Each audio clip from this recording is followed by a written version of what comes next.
सीकर संभाग व नीमकाथाना जिले को बहाल करने की मांग को लेकर आज सीकर कोर्ट के बाहर छठे दिन भी वकीलों का धरना जारी रहा। आज धरने पर सीकर सांसद अमराराम भी अपना समर्थन देने के लिए माकपा कार्यकर्ताओं के साथ पहुंचे। सीकर सांसद के साथ पूर्व विधायक पेमाराम सहित मार्क्सवादी कम्युनिस्ट पार्टी व छात्र संगठन एसएफआई के पदाधिकारी और कार्यकर्ता भी धरना स्थल पर पहुंचे और राज्य सरकार के फैसले के खिलाफ वकीलों के साथ जमकर नारेबाजी करते हुए अपना विरोध दर्ज करवाया। इस दौरान सीकर सांसद अमराराम ने कहा कि राजस्थान की सरकार ने सीकर संभाग और नीमकाथाना जो 1.5 साल से चल रहा था उसको समाप्त किया है, जो हर मापदंड पूरा कर रहा था। ये राजस्थान में पहली सरकार है। मैं 20 साल तक राजस्थान की विधानसभा में रहा हूँ, जिसमें हर 5 साल से कांग्रेस और उसके बाद भारतीय जनता पार्टी और भारतीय जनता पार्टी के पास कांग्रेस सरकार। जिस भी सरकार ने संभाग, जिला, तहसील जो भी जनता की सुविधा के लिए निर्णय किया था, किसी सरकार ने सरकार बदलने के बाद उनको समाप्त करने का काम नहीं किया। केवल ये भजनलाल की सरकार है जिसने 9 जिले और 3 संभाग थे उनको समाप्त करने का काम किया है। और आज तक भी 1 महीने से ज़्यादा समय हो गया, लेकिन वो सरकार जवाब नहीं दे पाई।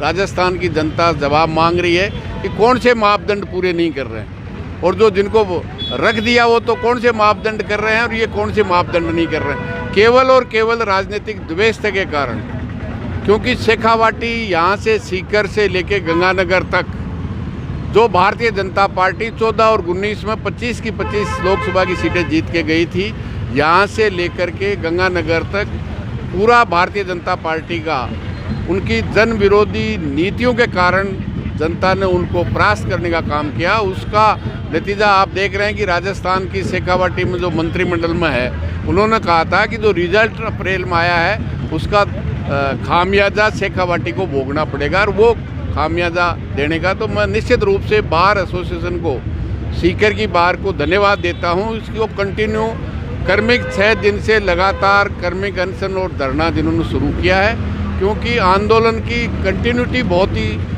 ज़रूरी होती है। और वो बार संघ न केवल यहाँ कर रहा है, बल्कि बार संघ सीकर हो, चाहे वो दातारामगढ़ हो, चाहे नीमकाथाना हो, उन्होंने इस आंदोलन को कर्मिक रूप से करने का काम कर रहे हैं। तो न केवल वकील तो कर ही रहे हैं, बार तो कर ही रहा है, लेकिन आम जनता भी इसके खिलाफ संघर्ष के मैदान में है। और मैं कहना चाहता हूँ कि राजस्थान की सरकार को ये जन विरोधी निर्णय वापस लेना पड़ेगा और इस अन्याय की आवाज़ सड़क से लेकर के संसद तक उठाने की जिम्मेदारी जो सीकर संसदीय क्षेत्र की जनता ने मुझे आशीर्वाद दिया है उसका भी मैं पूर्ण पालन करूंगा, और सरकार को बाध्य करेंगे कि इस जन विरोधी निर्णय को वापस लें। बार संघ जो है लगातार प्रदर्शन कर रहा है, लेकिन इंडिया गठबंधन ने जो आह्वान किया था, बड़ी सभा का आह्वान किया था और प्रदर्शन का आह्वान किया, लेकिन पार्टी अभी तक आगे नहीं आ पाई है। पार्टियां, आम जनता आ रही है, और पार्टियां अभी 2 लोकसभा भी चल रही है, विधानसभा 31 तारीख को एक साथ शुरू हुई है। निश्चित रूप से ये थोड़ा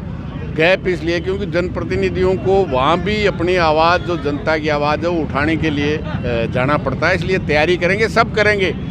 मैं समझता हूँ केवल आंदोलन ही है, जो कोई भी सरकार अन्याय करे और उसके खिलाफ आवाज़ नहीं उठे। मैं समझता हूँ शेखावाटी तो वो इलाका है जो आज़ादी से पहले अंग्रेज़ों के खिलाफ भी और आज़ादी के बाद जिस भी सरकार ने कोई अन्याय किया है उसके खिलाफ लड़े हैं, और न केवल शेखावाटी को, पूरे राजस्थान को उससे निजात दिलाने का काम किया है। चाहे बिजली के रेट का सवाल हो, चाहे कर्जा माफ़ी का हो, या अन्य कोई बाजरे की लेवी का सवाल हो, शेखावाटी है जो सबसे अग्रणीय लड़ती है, और इस अन्याय के खिलाफ भी शेखावाटी सबसे आगे रहे। धन्यवाद।